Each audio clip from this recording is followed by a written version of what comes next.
Hola, buenos días. El día de hoy les vamos a presentar enfermedades virales, el COVID, de la materia de infectología y somos el equipo 3 conformado por Gita Ortega y Emanuel Ramírez. Eh, pues comenzaremos con la introducción y lo más básico de qué es un virus.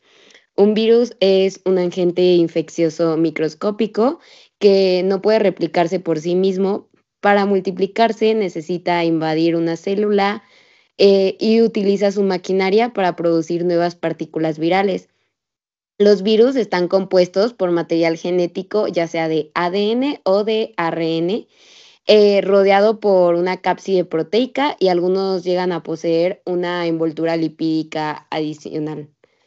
Las características generales de los virus es que los virus son acelulares. Esto significa que pues están formados por células y no realizan funciones vitales por sí mismos.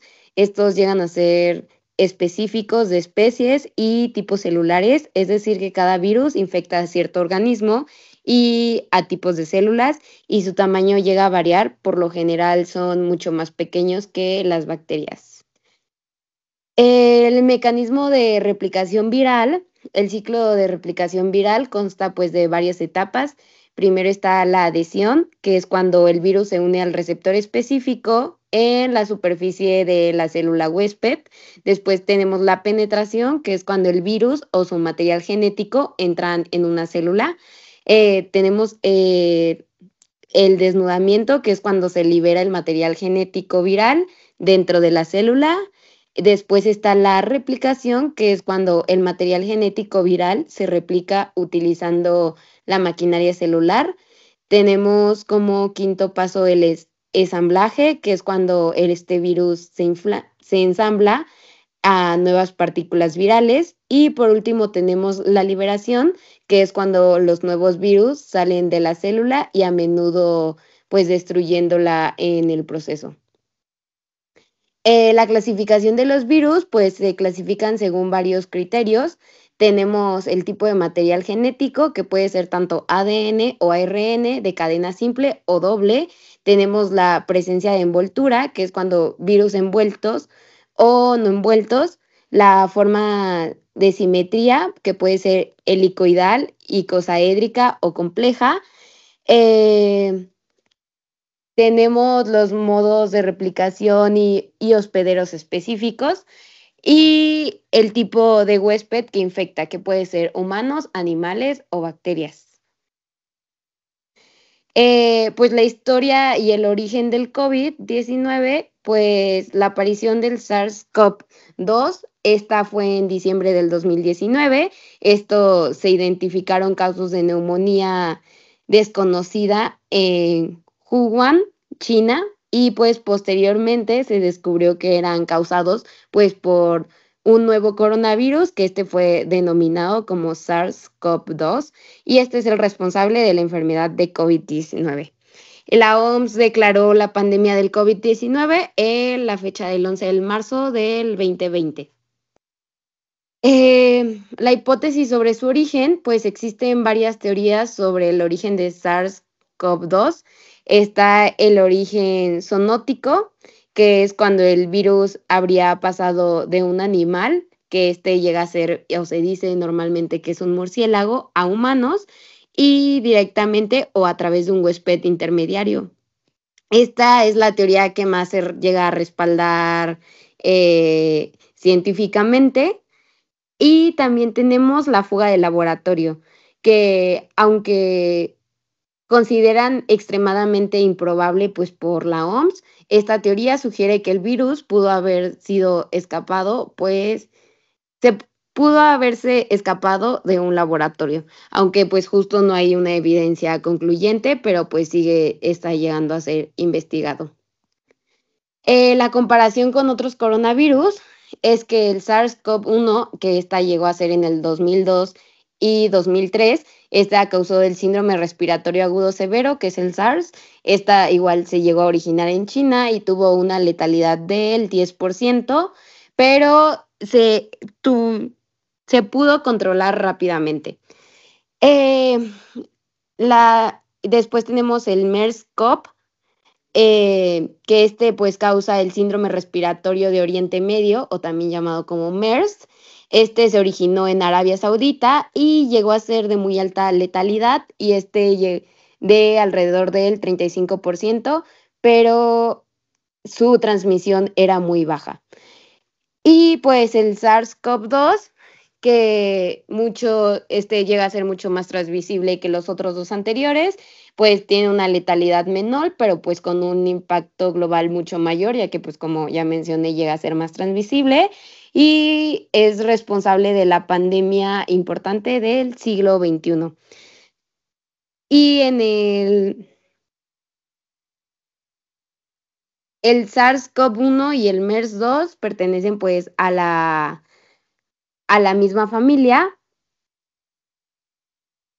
y comparten similitudes estructurales y de patogenicidad con el SARS-CoV-1, pero presentan diferencias en la proteína de espiga o S, y esto es lo que podría explicar la mayor capacidad de transmisión.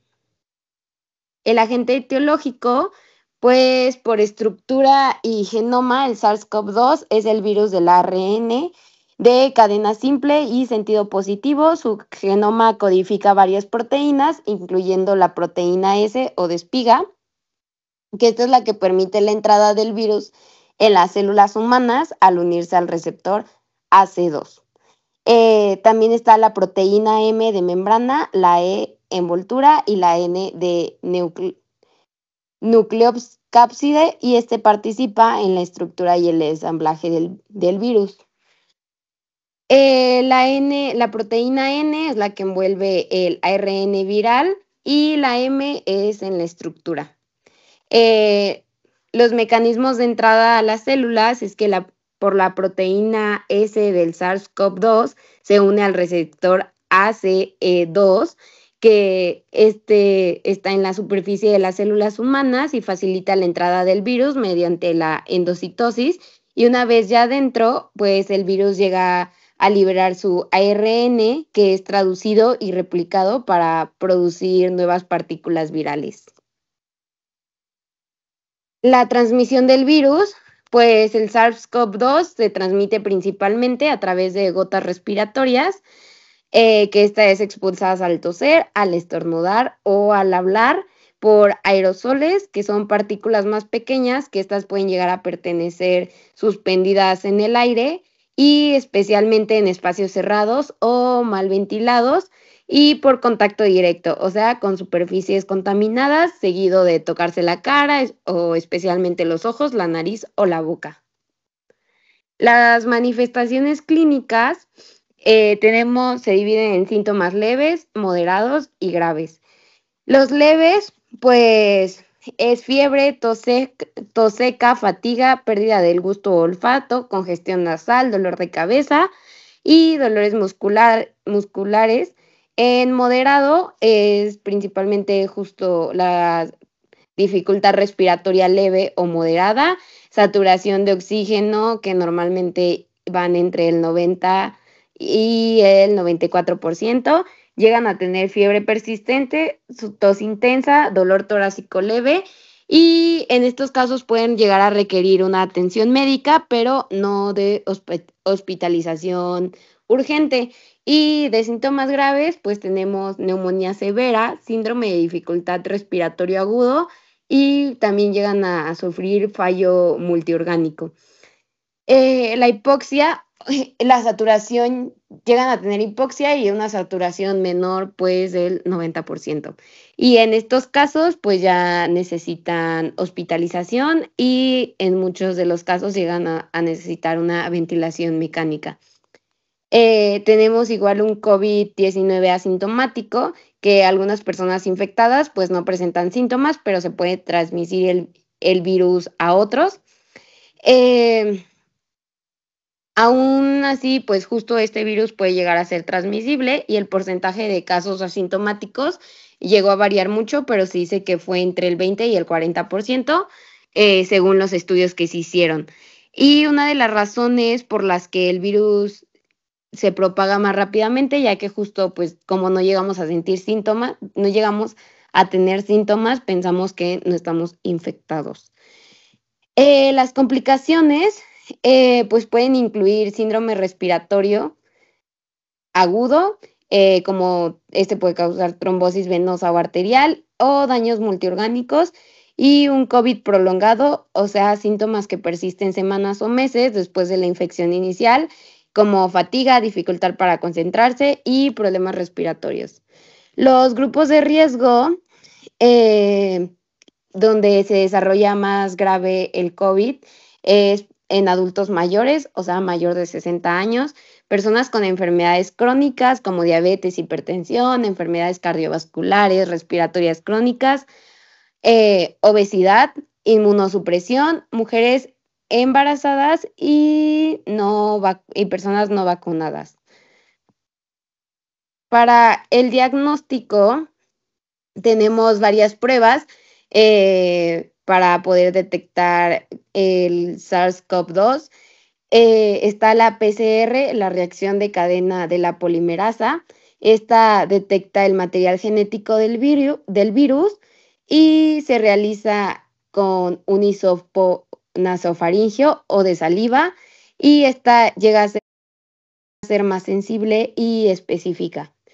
Tenemos los antígenos que detectan proteínas virales.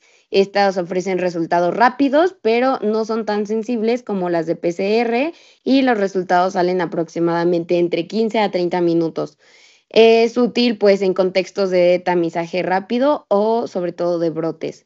Y por último tenemos la prueba serológica, que esta detecta anticuerpos y estos son útiles para determinar las exposiciones pasadas al virus, o sea, detecta el IgM e IgG, que estos pues son producidos por el sistema inmune y pues se realiza con una muestra de sangre, pero no detecta si la infección sigue activa, sino exposiciones pasadas.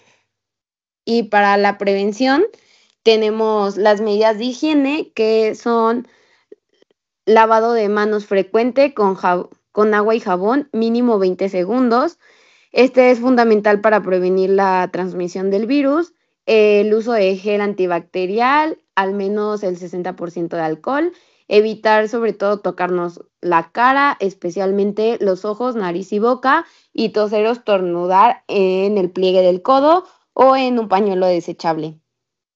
Tenemos el distanciamiento social, que es mantener una distancia mínima de 1.5 metros entre personas, evitar aglomeraciones o reuniones masivas y optar pues sobre todo por actividades al aire libre o virtuales cuando más sea posible.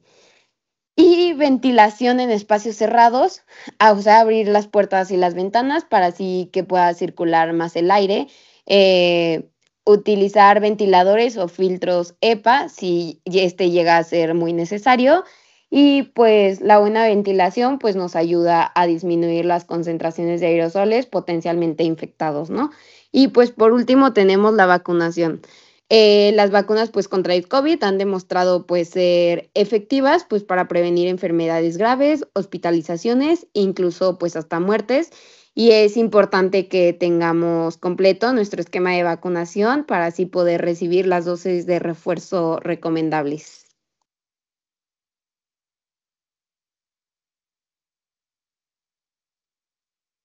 Bueno, vamos a seguir con el tratamiento. Si bien no existe una cura específica para el COVID-19, tenemos tratamientos que han sido clave para reducir los síntomas y evitar complicaciones.